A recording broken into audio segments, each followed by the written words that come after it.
بسم اللہ الرحمن الرحیم۔ اللہ کا ذکر کرنے والا زندہ ہے اور نہ کرنے والا مردہ ہے۔ بہترین عقل مندی ایمان کے بعد لوگوں سے محبت ہے۔ جو شخص عاشورہ کو سرما لگاتا ہے اس سال آشوب چشم سے امن میں رہتا ہے۔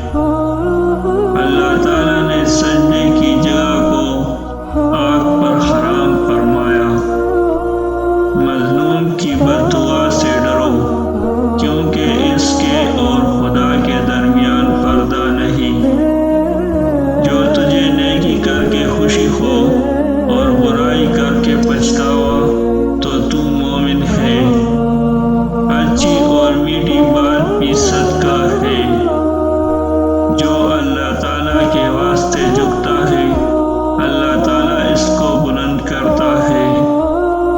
اپنے گھر کی دیوار اتنی بلند نہ کرو کہ پڑوسی کی ہوا رک جائے۔ جسم اور لباس کی پاکیزگی نصف ایمان ہے۔ خدا کی نظر میں وہ عظیم ہے جس کا اخلاق بلند ہے۔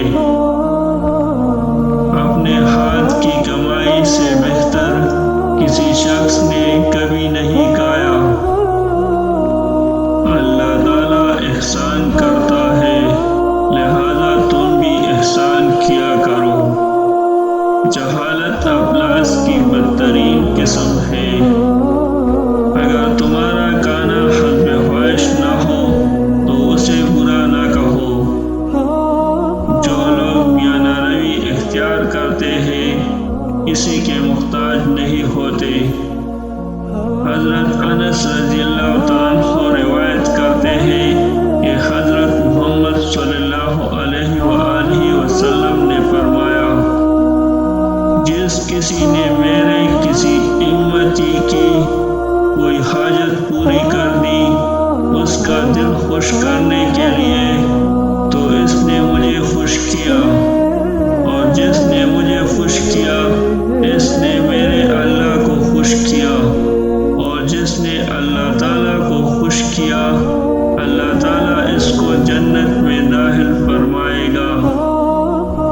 موت ایک پل ہے جو دوست کو دوست سے ملاتا ہے۔